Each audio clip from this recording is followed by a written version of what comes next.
Acho que ficou aberto. Tá atrás? Veja. Então nós vimos que Deus construiu a casa dele. Nós vamos ver coisas muito interessantes aqui. E até muito do que eu vou falar hoje foi também mais um testemunho que eu vou dar. Eu escutei o relato de uma pessoa que me tocou bastante o coração, a angústia, né, do que ela vinha me relatando, e a palavra da aula de hoje veio muito de encontro às orações que eu fiz para a vida dessa irmã. Então, irmãos, o que aconteceu com Jacó? Jacó, que só vivia querendo enganar, né? Foi enganado pelo sogro, mas conseguiu ir embora da terra lá onde ele viveu com o sogro por 20 anos. Sai de lá com 2 esposas, 2 servas das esposas que também tiveram filhos dele, né? Zilpa e Bila. E segue então Jacó, fez as pazes com Labão e seguiu em paz, retornando para a terra de seus pais, né? Então nós voltamos aqui nós estamos no capítulo 32. Nós vimos aqui na oração de Jacó que ele estava com medo, né? Medo do quê? Do irmão que ele tinha enganado e pego a primogenitura, a bênção da primogenitura para ele, né? Então ele estava retornando com medo para a terra dos pais dele, mas retornando. Então ele fez essa oração, mas já no caminho, no início aí, no caminho que ele estava indo, olha, no começo do capítulo 32, também Jacó seguiu o seu caminho e anjos saíram-lhe ao encontro. É mais ou menos o que a Beth disse aí, é Deus preparando o caminho para a gente seguindo atrás, né? É muito bom a gente colocar as coisas nas mãos de Deus e a gente seguir aquilo que Ele tem para nossas vidas, né? Então Jacó já saiu com esse intuito, né, de que ele tinha que voltar e esse medo, esse receio do irmão dele, mas Deus já estava na frente preparando esse caminho. Quando os viu, disse: este é o acampamento de Deus, e chamou aquele lugar Manaim. Veja só que Jacó percebeu que os anjos estavam acompanhando ele, né? E ele até chamou esse lugar com um nome especial, que quer dizer 2 acampamentos, né? Esse nome, Manaim, significa 2 acampamentos, 2 exércitos, porque ele estava indo de encontro ao exército de Esaú, ao perigo que ele ia correr, mas junto dele já estava o exército de Deus, né? Então ele tem essa proteção de Deus, mas mesmo assim ele vai com medo, né? Como ele disse no verso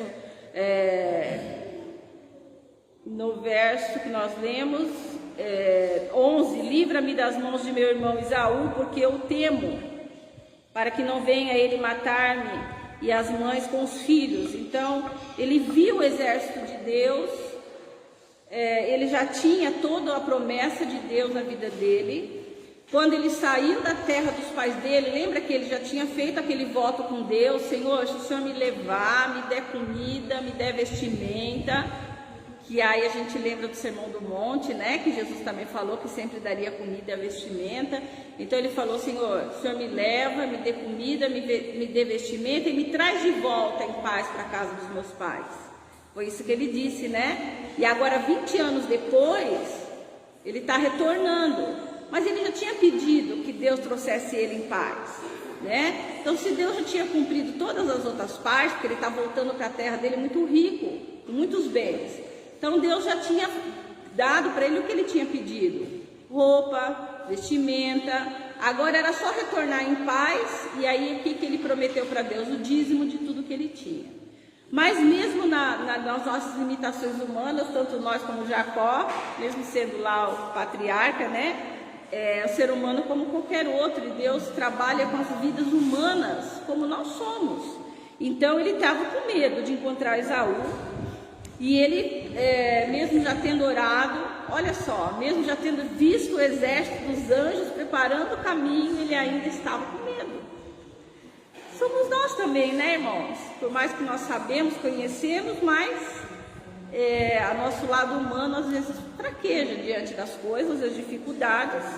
E com Jacó não foi diferente. Ele ora, ele pede a ajuda de Deus, mas ele não confia só na ajuda de Deus, né? Ele ora, ele pede, ele vê o exército, ele já teve um monte de experiências com Deus, mas mesmo assim ele faz ele dá o jeito dele, né? Então ele vai falar assim: olha, vou fazer o seguinte, eu vou separar aqui a minha família e as minhas criações em grupos, né? Vai um grupo, oferece um presente para Esaú, para dizer para ele: olha, o teu servo Jacó, né, já está se colocando numa condição de servo, numa condição de humildade, de querer paz, trouxe esse presente. Se por acaso Esaú, que já vinha ao encontro dele com vários homens, né, e ele achava que Esaú estava vindo para guerrear com ele matasse o primeiro grupo, ele já tinha o segundo grupo para tentar aplacar a ira de Esaú. Aí vai o segundo: olha, meu servo está mandando aqui um presente. Então ele criou essa estratégia de dividir os servos e os bens que ele tinha em grupos, porque caso Esaú não aceitasse a conciliação na primeira, não aceitasse na segunda, na terceira, ele tinha sempre outros planos para ir tentando aplacar, porque na cabeça dele tudo estava preparado para uma verdadeira guerra entre ele e o irmão, né? Então, mas ele fez essa oração e Deus vai responder para ele com uma bênção muito grande. E veja aqui, né, que a gente conhece bem essa história, né, que Jacó lutou com Deus, aparece o homem para ele, como entram naquela luta, mas ele vai reconhecer que é Deus que está lutando com ele, né? Nós vemos aqui na palavra que ele vai responder, que quando pergunta para ele, lá no versículo 27, né, o homem aí, que é Deus, perguntou-lhe: como te chamas? Ele respondeu: Jacó. Então disse: já não te chamarás Jacó, e sim Israel, pois como príncipe lutaste com Deus. Então aí nós entendemos que esse homem que apareceu e lutou com ele era o próprio Deus, né? Porque aqui está falando que ele não vai mais se chamar Jacó, mas ele vai se chamar Israel agora, porque ele lutou com o próprio Deus, né? Então essa luta que teve com esse homem era uma luta que ele estava tendo com o próprio Deus.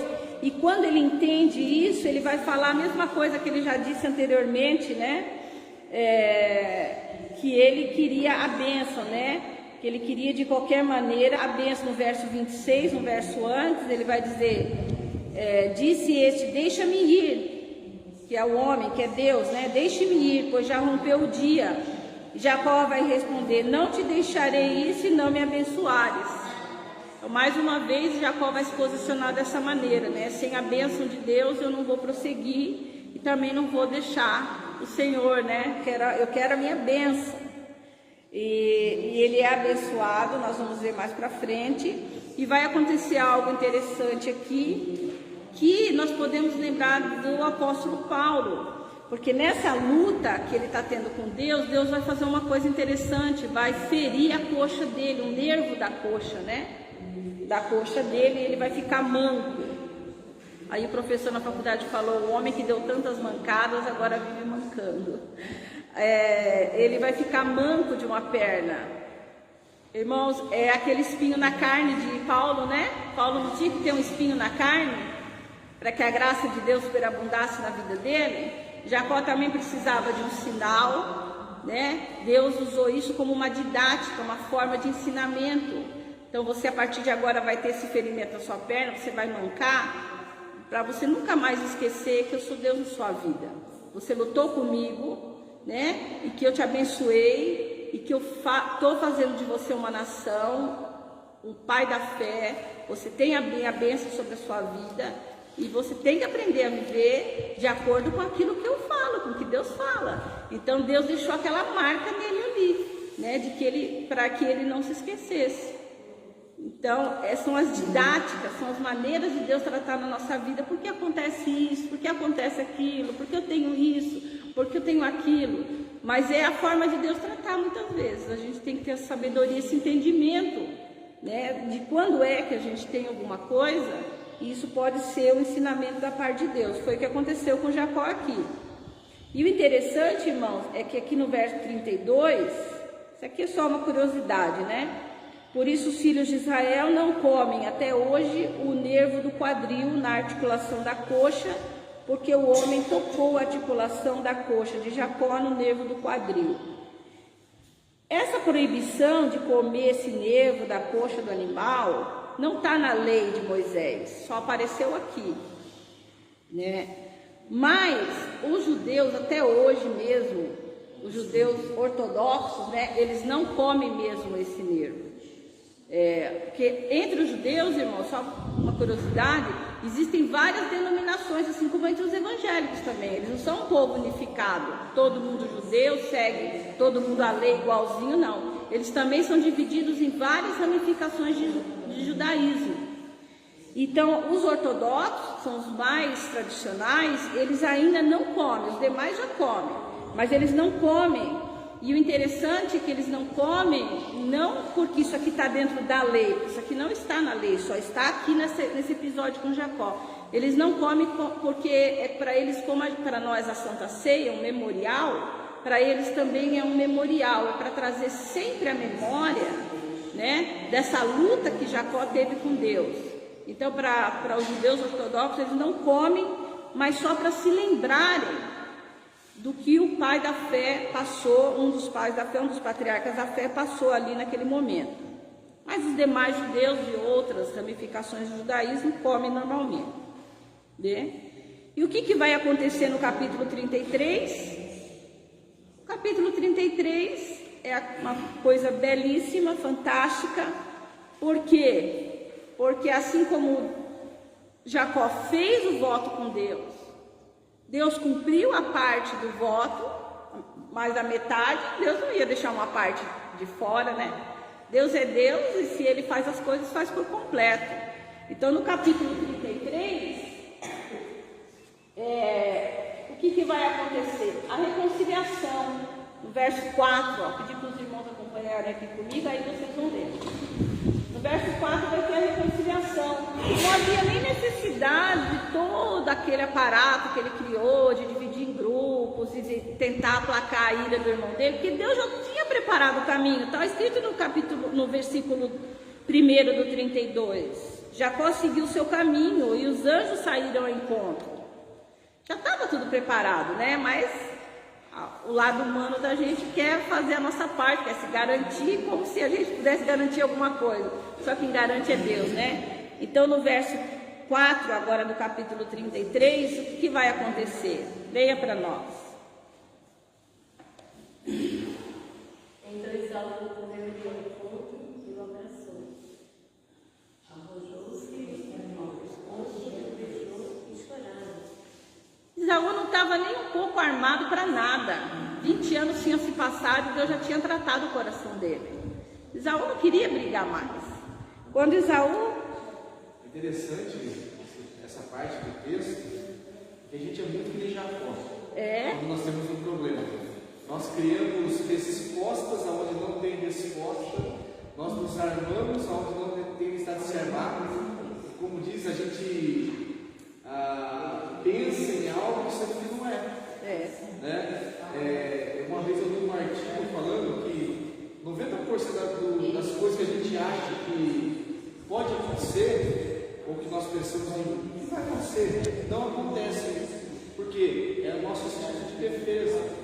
Né? E é interessante isso, porque a gente quer se armar de todo jeito. Porque às vezes a gente não tem nem a resposta da pessoa, se é positiva ou se é negativa. É que nem a irmã, né? Eu não vou abrir o portão, eu tenho essa dificuldade. Mas você não sabe qual vai ser a intenção da pessoa que está do outro lado.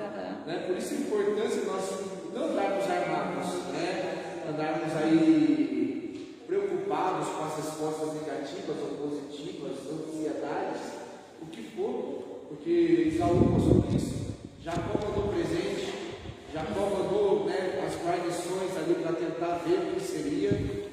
Foi todo preparado para uma negativa, chegar lá e não vai dar dele mesmo. É interessante esse texto. fantástico, esse texto é fantástico, porque nós queremos resolver, né? Quando o problema vem na nossa mão, o que a gente quer fazer? Dá um jeito, né? O que nós vamos fazer? Nós queremos tomar uma atitude, nós não podemos ficar sentado, parado, esperando, né? Mas se Deus ele já tinha visto o acampamento, o exército de Deus, ele viu, tanto que ele chamou aquele lugar de Manaim, 2 exércitos, ele já tinha visto o exército dos anjos ali. Né? Mas é isso que o pastor está falando, nós queremos fazer, nós queremos tomar uma atitude, nós queremos resolver, e o ser humano tem essas coisas, quer ver, quer tocar, quer pegar, por isso que a idolatria é tão difícil, as pessoas querem tocar alguma coisa, então é complicado, porque é a nossa natureza humana que tem que ser transformada, mais uma vez eu falo sempre isso para os irmãos, tem que ser transformada através do conhecimento dessa palavra que é viva. Conforme a gente vai assimilando essas coisas que a gente está estudando, a gente vai mudando de atitude, né?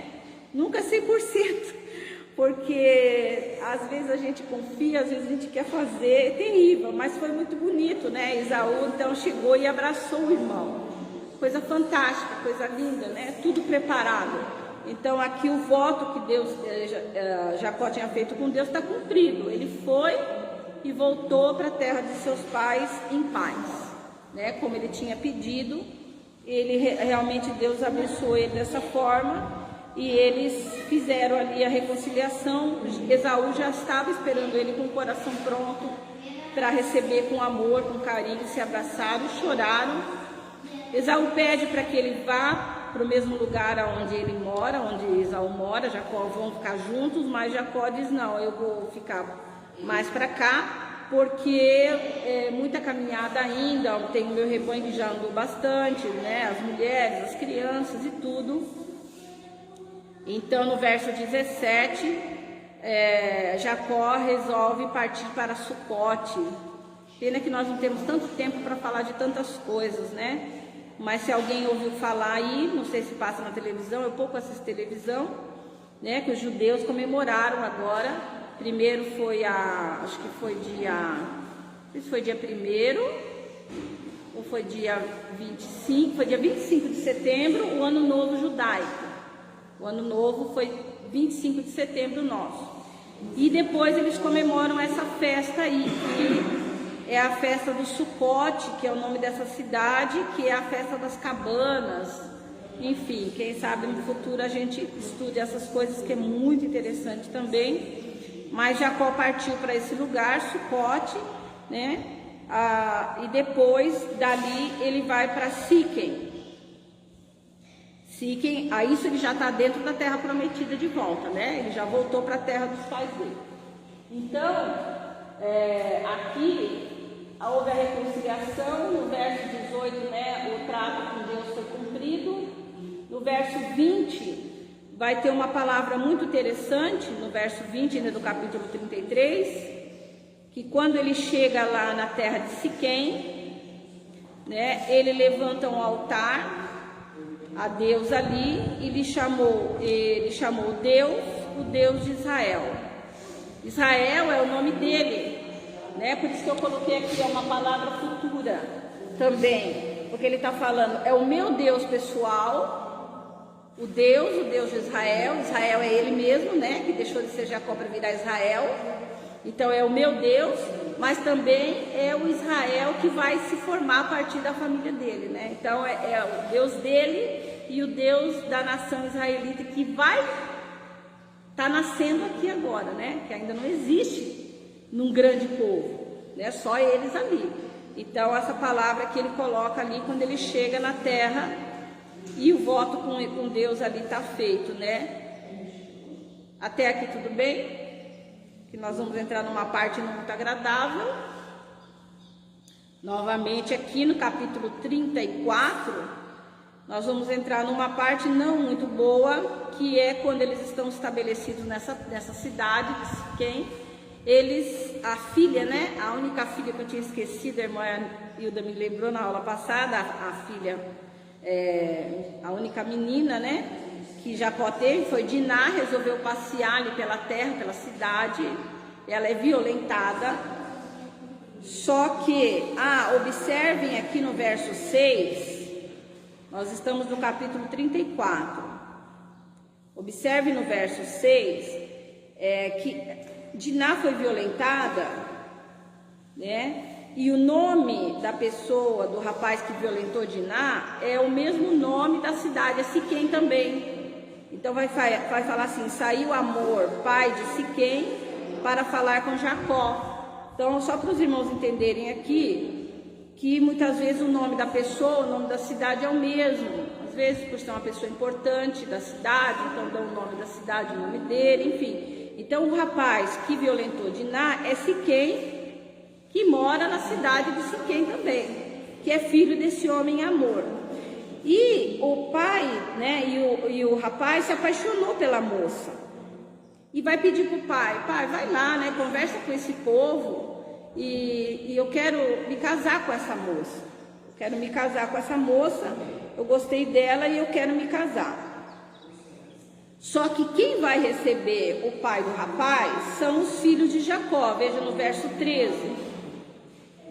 Os filhos de Jacó é que vão resolver esse problema, né? Então, os filhos de Jacó é que vão responder aí para Amor, pai de Siquém. Então, de Siquém. Então, e nós vamos ver aqui a estratégia inimiga, né? O próprio inimigo querendo destruir os planos de Deus, mas Deus, como nós estamos vendo desde o começo, nada pôde impedir as coisas de Deus de acontecer. Deus foi seguindo o seu plano fielmente, né? Então os rapazes falam para eles assim, os filhos de Jacó: olha, na verdade a gente não pode fazer aliança com um povo que não faz parte do nosso povo. Mas se vocês todos se circuncidarem, né? Então tudo bem, então a gente pode dar a nossa irmã em casamento, aí vocês podem se casar com o nosso povo. Então, aí eles falaram assim: a gente vai poder fazer uma aliança entre os povos, né? O povo de Siquém e o povo de Deus ali.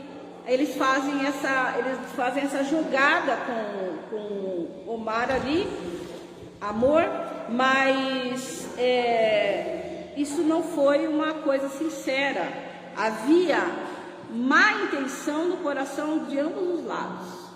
Havia má intenção, tanto do lado dos filhos de Jacó, como do lado do pai de Siquém também. Eles não estavam, os dois, agindo de maneira correta. Então parece que ia ser feito um acordo bom: vocês se circuncidam, né? Entram para a aliança de Deus e aí a gente vive em paz. Mas a ideia não era bem essa. Vamos ver aqui no verso 23, o que é que esses siquemitas, né, o povo de Siquém, realmente queria. Leia para nós aí no capítulo 34, no verso 23. Eu acho que era só um pouquinho. Leia do 22. Leia o 22 e o 23, por favor. Mas eles consentirão em viver conosco como um só povo, sob a condição de que todos os nossos homens sejam circuncidados como eles. Lembram-se de que os seus rebanhos, seus bens e todos os seus outros animais passarão a ser nossos. Aceitemos então a condição para que se estabeleçam em nosso reino. Isso. A NVI fala um outro termo aí, né, pastor, no verso 23. Lembre-se de que os seus rebanhos, seus bens e todos os seus outros animais passarão a ser nossos. Aceitemos então a condição para que se estabeleça em nosso meio. Então veja só, qual era a intenção verdadeira? Eles foram chamar o povo lá da cidade e falaram: vamos se circuncidar, vamos aceitar o acordo, porque se a gente se circuncidar, a gente vai poder viver em harmonia com ele. Aí vocês se lembrem o quê? Que o rebanho deles será nosso, que as filhas deles também poderão ser nossa, que a gente vai poder fazer uma junção desse povo aqui. Veja a segunda intenção, porque Jacó muito rico, chegou lá com muitas posses, um homem abençoado de Deus, eles já tinham percebido tudo isso. Então o que é melhor fazer? Melhor a gente criar uma aliança aqui, vamos viver junto, né? Vamos viver todo mundo aqui em harmonia, mas a intenção já era o quê? Olhando naquilo que Jacó tinha. Era um homem poderoso, já era um homem com muitos bens. Então, eles fazem essa proposta e os homens da cidade aceitam. Claro, é lucro, né? É a boa e velha política e sempre valendo de quem pode mais, né? De quem pode tirar o seu pedaço maior, né? Então, eles aceitaram, se circuncidaram, só que aí vai vir a má intenção dos filhos de Jacó também vai aparecer. E na verdade eles também não estavam interessados nem um pouco em fazer essa aliança e em querer se unir a esses povos, até porque isso também não era o que Deus queria, a união dos povos, né? Povo de Deus com povo pagão, não era essa a intenção. E o que os filhos de Jacó vão fazer? Quando os homens tinham acabado de se circuncidar, ainda estavam sentindo dores da cirurgia, eles vão lá e atacam esses homens e matam todos e ficam com todos os bens dos moradores de Siquém, com as mulheres e com as crianças. Então os irmãos vejam que eles foram também usaram de maldade segundo a intenção. Eles não queriam fazer as pazes. Eles queriam realmente era a vingança. E Jacó não vai gostar nem um pouco disso. O pai, né? Vamos ver aqui no verso 30, olha. Leia para nós, nós estamos no capítulo 34, no verso 30. Então Jacó disse assim: eu e a Levi, vocês me puseram em grande apuros, atraindo sobre mim o ódio, os cananeus e os perezeus, habitantes dessa terra. Somos poucos, e se eles juntarem suas forças e nos atacarem, eu e a minha família seremos destruídos. Veja, então falou que o que vocês fizeram foi odioso. E nós podemos agora arrumar problemas aqui. E esse povo pode se voltar contra nós e nós vamos ser destruídos aqui. E no verso 31 vai mostrar que realmente a intenção era a vingança, né? Porque aí os filhos vão responder: abusaria ele de nossa irmã como se fosse prostituta? Então eles queriam a vingança mesmo, né? Mas Jacó disse: vocês não agiram corretamente nessa tentativa de vocês aí. E agora esse povo pode se voltar contra nós. E no capítulo 35... Jacó vai ter que partir dali para Betel. Aonde que é Betel? Nós já estudamos Betel. Betel já foi um lugar importante aqui na história de Jacó. E ele vai voltar para lá.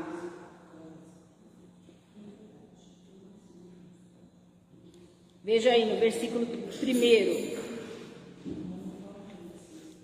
Ele já tinha feito ali um altar a Deus, né? Quando ele fugia da presença de Esaú, né?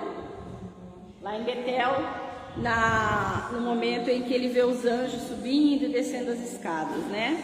Então ele vai voltar para esse lugar para poder fugir do que tinha acontecido ali, né? Com medo da represália ali, da vingança do restante do povo de Canaã. Dos outros povos que ficaram, né? Porque os homens de Siquém eles tinham matado todos. Só que na hora em que Jacó parte para essa nova etapa da vida dele, ele vai fazer uma coisa muito importante. Vamos ver aqui no verso 4. Nós estamos no capítulo 35, né? O verso 2, 3 e 4 vai mostrar que antes dele voltar para aquela terra, para aquele lugar onde ele já tinha tido uma experiência com Deus, ele vai tomar uma atitude muito importante, que é uma atitude que nós também temos que buscar para nossas vidas. Alguém leia para nós o 2, o 3 e o 4. Então disse Jacó a sua família e a todos que com ele estavam: tirai os deuses estranhos que há no meio de vós, e purificai-vos e mudai as vossas vestes. Levantemo-nos e subamos a Betel, e ali farei um altar ao Deus que me respondeu no dia da minha angústia, que foi comigo no caminho que tenho andado. 4. Então deram a Jacó todos os deuses estranhos que tinham em suas mãos, e as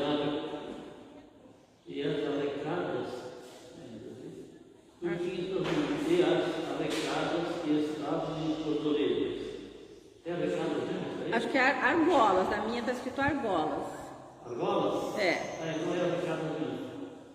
E as alecadas que estavam em suas orelhas. E Jacó as escondeu debaixo do cavalo que está junto a Siquém. Então, o que eles fizeram, irmãos? O que Jacó pediu para fazer antes de seguir viagem?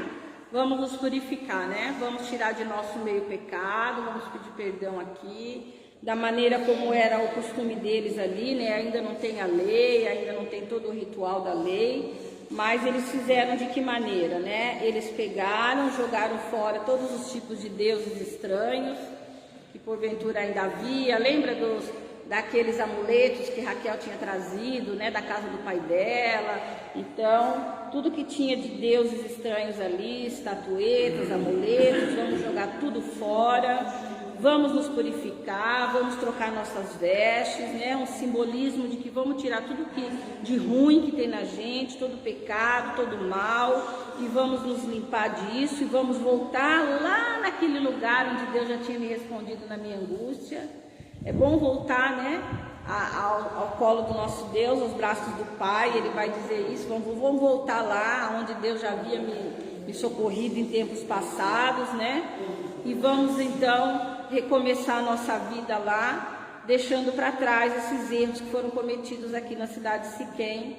E aqui vem uma questão que se torna doutrina em muitas igrejas, né, que é o pedido. Em algumas versões está dizendo argolas, outras está dizendo brincos, né? Que era para ser tirado dali das pessoas, né? Como parte da purificação. Então, usar brinco é pecado, né? Porque Jacó mandou tirar os brincos. Não, é porque os brincos também eram usados também como um tipo de amuleto ali. É tudo que é voltado para o culto pagão. Né? Eu estou de brinco aqui, mas ele não significa nada, eu só quero ficar mais bonitinha aqui no Face. Esse brinco assim, da voz grande é muito usado em macumba, né? Também. Então aí está o problema, né, de ser considerado uma agressão que seria um pecado. Um pecado. Não seria um constituído do poder. Então exatamente, porque o brinco tinha essa simbologia de um amuleto, uma coisa voltada à relação com outros tipos de crenças, né? Que não as coisas de Deus. Então, por isso eles tinham que tirar o brinco dali, porque aquilo ali tinha um simbolismo que não vinha de Deus. E o interessante do verso 5, olha o cuidado de Deus com ele. E o terror, e tendo eles partido, o terror de Deus invadiu as cidades vizinhas. Quando eles partiram, né, as cidades vizinhas ficaram atemorizadas e ninguém perseguiu Jacó. Deus preparou aí para que as outras cidades ficassem. Ninguém teve essa coragem, todo mundo ficou assustado, né? Deus colocou esse sentimento nos outros povos e ninguém teve aquele ímpeto de ir atrás de Jacó para se vingar do que ele tinha feito. Então Deus preparou também ali esse cuidado. Quando ele chega lá em Betel, ele faz um altar. Nesse altar novo, os irmãos perceberam o que é que ele entrega ali para Deus nesse altar? Alguém chamou a atenção de alguém? O que foi que agora não é mais Jacó, agora é Israel, né? O que foi que Israel, quando ele chegou em Betel, fez o altar para adorar a Deus? O que foi que ele entregou nesse altar a Deus? Alguém ficou curioso aí no verso 14?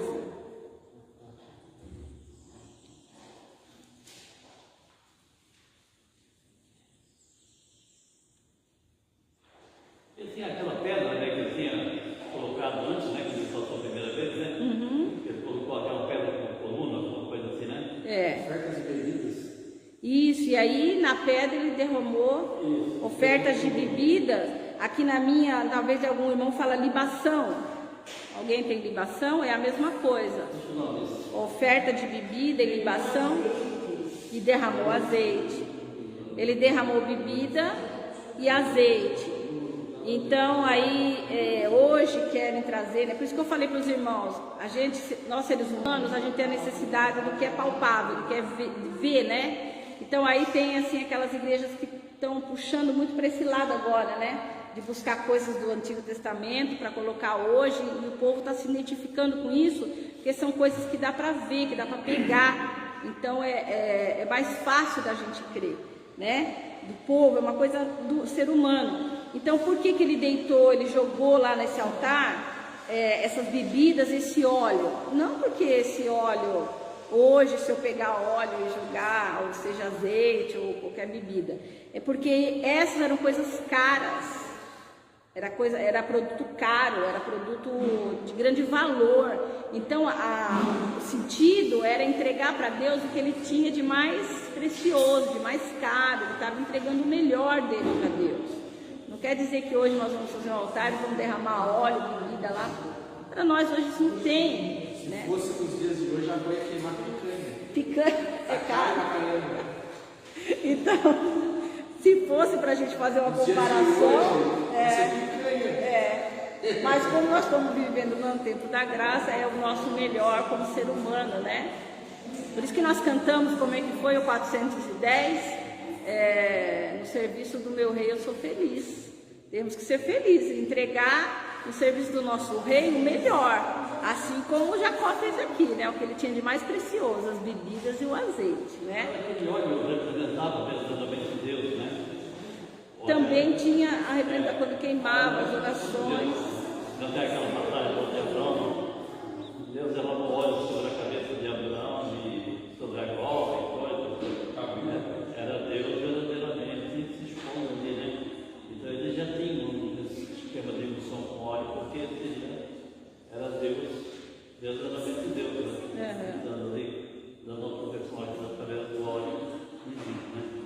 E o óleo, lembra quando eu falei aqui com os irmãos da viúva lá de Eliseu, né? Que Deus proveu a casa dela com bastante óleo de azeite, deu para ela pagar toda a dívida dela, ainda viver daquele óleo, era coisa muito cara, né? Então tá dedicando realmente a Deus o que tinha de melhor, o que era o mais caro naquela época, né? Que nem o pastor está comparando com nossos tempos. Mas hoje nós temos a outra forma de cultuar o nosso Deus. Vai nascer que Benjamim, só que Raquel vai morrer, né? A mulher da paixão de Jacó aqui, de Israel agora, morre. Vai ser enterrada num lugar muito interessante, que é Efrata, que é a Belém, aonde Jesus também, né? Vai nascer. A Raquel vai ser enterrada ali, mas nasce Benjamim, que é a última das 12 tribos de Israel, né? Que vai representar, aí completamos as 12 tribos de Israel. Por isso que aqui agora vai aparecer os descendentes de Jacó, que são todas as tribos, né? O interessante aqui, se os irmãos pegarem aquele papelzinho que nós escrevemos, né, na aula passada, ou mesmo nos slides, quando eu mostrei, né? Veio Abraão, veio Isaac, veio Jacó, e de Jacó agora vem as 12 tribos, né? Que vai formar a nação, que até o irmão Caetano perguntou um dia, né? Mas e quando por que não tomaram a terra agora? Porque agora não tem gente suficiente para habitar a terra, né? Esses 12 filhos de Jacó vai ter que se procriar para criar uma nação para tomar conta desse país, né? E isso vai acontecer só lá no Egito. Mas aqui uma coisa interessantíssima é que os irmãos vejam que os patriarcas, os 3, Deus cuidou muito bem para que eles se casassem com mulheres do mesmo povo. Abraão se casou com Sara, Isaac com a Rebeca, que foi buscar lá para não correr o risco de ter casamento misturado, né? E Jacó também foi buscar a esposa dele lá na casa da família de Abraão também. Então todos os 3 patriarcas da fé, eles mantiveram esse casamento dentro do povo, eles não se misturaram. Porém, as 12 tribos que vêm agora Deus não vai ter o mesmo cuidado. Por que Deus muda? Vamos ver se eu falei. Por que Deus vai mudar agora, né? Nós vamos ver isso já que está naquela lição de casa que eu passei para vocês. Compare a genealogia que foi dada de Jesus em Mateus e em Lucas. Nós vamos ver isso. Então, ele faz a purificação no verso 11 e 12 do capítulo 35.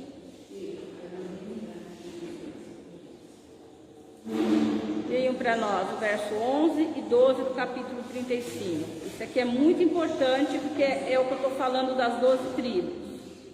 Disse mais: eu sou Deus Todo-Poderoso, ser fecundos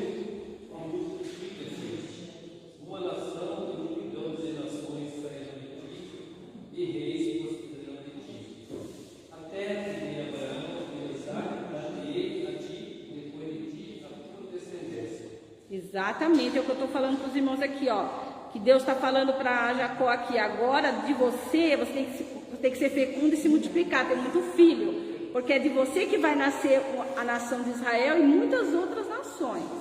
A gente vai estudando o Velho Testamento, a gente vai vendo quantos povos vão sair da descendência dele aqui. Então, quando Deus fala aqui multiplica-se, porque ele vai ser uma nação e uma multidão de nações, é a nação de Israel aqui que vai ser formada a partir da descendência de Jacó. Então, aí que vem a questão nasce Benjamim, morre Raquel. E no verso 27 e 28 vai se repetir. Se a gente perceber a história de Jacó com a história de Isaac, com a história de Abraão, se repete. E aqui no verso 27 e 28, o que vai falar aí para nós?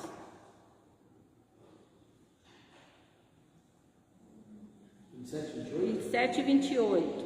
Depois Jacó foi visitar seu pai Isaac, em Maré, perto de Kiriat-Arba, que é Hebron, onde Abraão e Isaac tinham morado.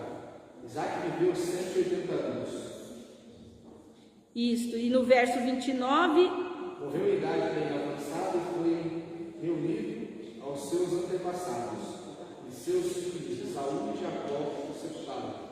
Viu que bonito? Novamente os dois filhos em união sepultaram, né? Igual Abraão, né? Que Ismael e Isaac também sepultaram ele, né? Aqui a gente repete a mesma história, os dois filhos que tinham brigado, também agora em paz, se reúnem para enterrar o pai, e o pai vai ser enterrado junto com o seu povo, lá na mesma capela, lá, lembra que nós estudamos a capela de Macpela, lá, onde Abraão tinha comprado para enterrar Sara. Então, Isaac vai para o mesmo lugar, Raquel não, Raquel vai ser enterrada em Efrata, em Belém. É interessante, irmãos, que o lugar onde Raquel está enterrada foi encontrado, tem preservado lá. O local a gente pode visitar. E no capítulo 36, que fazia parte do nosso estudo aqui, nós não vamos ler com calma aqui, porque é toda a genealogia, né? São todos os descendentes de Esaú, que Esaú vai dar descendência aqui à nação dos edomitas, né? O povo edomita, que lá na frente nós, futuramente formos estudar, esse povo vai aqui voltar. Então aqui a Bíblia está mostrando, por isso que eu falo para os irmãos que as genealogias, elas parecem que estão na Bíblia à toa, né? Mas elas não estão, elas têm um propósito de Deus de mostrar que todas essas pessoas aqui da genealogia de Esaú, que vão formar o povo edomita, eles vão aparecer mais para frente aqui em outras circunstâncias, novamente em problemas aí com o povo de Deus. Por isso que Deus preserva as genealogias. E até hoje o judeu é muito cuidadoso com isso, né? Da preservação da genealogia. Quando eles voltam do cativeiro, só volta quem está nos registros. Então até hoje tem esse cuidado com a questão para a manutenção do povo, né? Que é o único povo desde a história do mundo. Pastor, professor de história aí, falei. É o único povo, né? Desde a história que o mundo é mundo, que está unido e que nunca se desfez. É um povo que não acabou, né? É o único que permanece. Os outros povos, eles vão se destruindo, eles vão se acabando, vão vindo outros, mas o povo judeu tem esse cuidado. Vai se modificando, vai se unindo, vai criando outros e outros. Isso, judeu não. Judeu é judeu, sempre judeu. E nós vimos aqui então como eles começaram, né? Nós estamos vendo aqui como eles começaram. Quem fez a lição de casa? O pessoal está devagar para fazer a lição de casa. O que nós vimos aqui que eu quero mostrar isso para os irmãos? A diferença aqui. Por que nós estudamos tudo isso? Aí os irmãos vão falar assim para mim assim, mas Alessandra, para que estudar tanta história, né? Coisa do passado, né? A história é muito boa para nos fazer refletir sobre o que fizeram de certo, o que fizeram de errado, né? é muito bom também para a gente entender como que Deus age, como que Deus é, qual é a personalidade de Deus, como Deus se comporta, né? Como que Deus trabalha na vida das pessoas. Tudo isso a gente percebe muito no Velho Testamento. Eu gosto muito de estudar por causa disso. Mas o objetivo principal é a gente chegar em Jesus, né? Nosso objetivo principal é chegar em Jesus Cristo. Está dando para os irmãos verem? Então, em 2 lugares do Novo Testamento vai trazer a genealogia de Jesus, Mateus e Lucas. Não dá para... Nós estamos trabalhando com a projeção aqui, né, pastor? Então, 2 lugares mostram a... Depois eu ponho para os irmãos no grupo também, os irmãos podem atentar com mais calma. Mateus vai mostrar a genealogia de Jesus e Lucas vai mostrar também, né? E quando eles mostram essa genealogia aqui, eles vão mostrar a parte dessa história que nós estudamos, nós estamos estudando aqui. Então, se a gente pegar em Mateus é judeu, ele escreve para judeu. Então, ele vai pegar do jeitinho que nós estamos estudando aqui no Velho Testamento. Abraão, né? Foi que nós estamos, nasceu Isaac, nasceu Jacó, nasceu Judá, né? De Jacó, que é Israel, nasceram as 12 tribos, né? Mas o destaque vai ficar para Judá. Aí, ó, de Judá, Salmão, Boaz, Obed, Jessé, Davi, Salomão, Roboão. Aí eu pulei aqui, senão a gente vai ficar escrevendo um monte de nome, né? E vai chegar em José. Ah, mas José não tem parentesco com Jesus? Por que que a genealogia de Jesus chega em José? José, vamos dizer assim, é um pai adotivo, né? Mas ele se torna um com Maria, né? E ele é o cabeça da família. Então, a gente chega na genealogia através de José, pai de Jesus, né? Um pai adotivo, porque José e Maria são um só, são um casal, né? E o homem é que tem a questão de ser o cabeça da mulher. Então, é na descendência de José que nós chegamos em Maria. Então, veja aqui como que Mateus descreve a sequência. Aqui é importante os irmãos entenderem, ó, que nessa tribo de Judá, que foi a destacada, que é a tribo que vem Jesus, né? Mas tem também as 12 tribos lá, daqui vão vir as 12 tribos, né? E daqui também eu quero destacar uma coisa importantíssima, que até aqui, Abraão, Isaac e Jacó tiveram que se casar com mulheres do mesmo povo, né? Daqui para cá, Deus já não vai ter essa preocupação. Por quê? Será por quê? Já falei isso uma vez aqui. Por que a partir das 12 tribos de Israel para frente vão aparecer esposas que não são esposas do povo de Deus, do mesmo povo? Não são da linhagem de Israel. Não são israelitas, É permitido, né, Paulo? Como nós vimos hoje, é permitido para aumentar a nação. Uma coisa é essa, né? Deus permitiu essa união aí para poder, né? Igual os filhos de Adão e Eva que se casaram com os irmãos, né? Porque tinha que procriar. Mas também, irmãos, essas mulheres que vão aparecer aqui, ó, Judá com Tamar, que vão ter filhos. Salmão, que é judeu, né? Que é israelita, vai casar com Raabe, que não é, que é cananita. Boaz, que é israelita, vai casar com a Ruth, que é moabita, né? E Salomão, que vai casar com a mulher de Urias, que vai dar a continuação aqui, né? Que é hitita. Então são mulheres, essas 4 mulheres aparecem de outros povos. É demonstração de Deus de que a salvação era para todo mundo, não só para os israelitas. Jesus tinha que nascer de um povo, ele tinha que vir de uma nação, é a nação israelita. Mas essas mulheres aparecem aqui para mostrar que os gentios também vão fazer parte desse plano de salvação. Então essas 4 mulheres a gente vai estudar. Tamar a gente vai estudar mais para frente agora no capítulo 38. Raabe, ela vai aparecer lá na hora que entra na terra prometida, né? Ruth, nós conhecemos a história de Ruth e Noemi, né? Que vai ser a avó aqui de Davi, bisavó, né? De Davi. Veja, é uma mulher também que não é. E Betseba, Salomão tinha tido vários filhos, né? Mas Betseba aqui que vai... Ih, eu errei aqui, irmãos. Salomão é filho. Peraí. Salomão é filho de Davi. É filho de Davi. Betseba era mulher de Davi. Betseba que é a mãe de Salomão. Aqui, ó, Betseba tá aqui. Deixa eu pôr de vermelho para os irmãos não guardarem. Ó, veja que interessante, Davi teve vários filhos e a descendência poderia continuar por um dos filhos dele, de mãe também israelita, né? Mas Deus optou por colocar na sequência um filho de uma mãe de outro povo, né? Da mesma forma como os outros casos aconteceram aqui. Por que Salomão, né? Por que Deus foi colocar justamente Salomão, filho desse pecado de Davi com Betseba, né? Mas para mostrar que realmente os gentios também vão fazer parte desse plano de salvação. Então essas mulheres são importantes na história de Jesus, por causa disso, da salvação, né?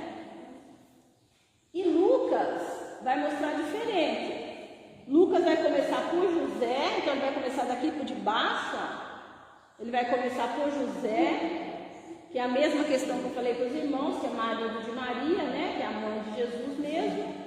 Aí ele vai trazendo aqui os filhos até chegar em Davi, ele faz de ponta cabeça. Jessé, Obed e Boaz, né? Tem a descendência aqui, Judá. Judá que nós estamos estudando agora, que é o filho de Israel, né? De Jacó, Isaac e Abraão. Então nós estamos estudando até aqui, né? Essa é a parte da história que nós estamos estudando. Aí depois de Abraão, olha, nós estudamos aqui embaixo também. Sem, filho de Noé. Dos filhos de Noé, Sete, que é aquele que ficou no lugar de Abel que morreu, lembra? Né? Abel morreu e quando Eva teve Sete, ela falou que era o filho que ia ficar no lugar, né? E realmente é o filho que veio trazendo a descendência de Jesus lá, ó. De Sete, Adão, e Adão vem de Deus, Jesus Cristo vem de Deus. Bonito que aqui a gente pega toda a história, né, do começo ao fim aqui em Lucas, né? Desde Jesus, a mãe dele, as 12 tribos. Jesus é da tribo de Judá, mas daqui vai nascer as 12 tribos, né? Isso é importante a gente lembrar aqui, né? E aí desses que a gente está estudando aqui, Lucas continua para mostrar que vem essa descendência, na verdade vem todo mundo de Deus, né? Então nós estamos estudando até aqui as 12 tribos e nós vamos... Aí que eu falei para os irmãos aqui fazerem a propaganda. Nós temos mais 3 aulas só para terminar Gênesis. E aí a 4ª aula eu vou fazer um panorama do Velho Testamento todo. Como a gente vai mudar de assunto, vai ficar assim aquele vazio, né? E agora, estudamos as 12 tribos e aconteceu o que com esse povo, né? Para onde foi, para onde não foi, né? Então eu vou tentar em 30 minutos a gente fazer um panorama total para vocês entenderem, para a gente voltar lá para o Novo Testamento no próximo trimestre. Deus assim nos permitir. Dúvidas? Perguntas? Só eu falo, estão falando pouco. Quem foi que estudou as genealogias? Tem que estudar, tem que ler em casa, tem que ler os capítulos com calma, né? Estou falando isso para os irmãos sempre, para poder... Semana que vem a gente começa do 37 e vamos até o 40, acho que é até o 42. Então tem que ler bem lidinho em casa, versículo por versículo, com calma, tudo direitinho, para chegar aqui e estar inteirado, só para a gente fazer essa visão geral. Amém? Tem aniversariantes, Beth? Essa semana não. Não, né? Tivemos a Denise semana passada, retrasada a Elaine.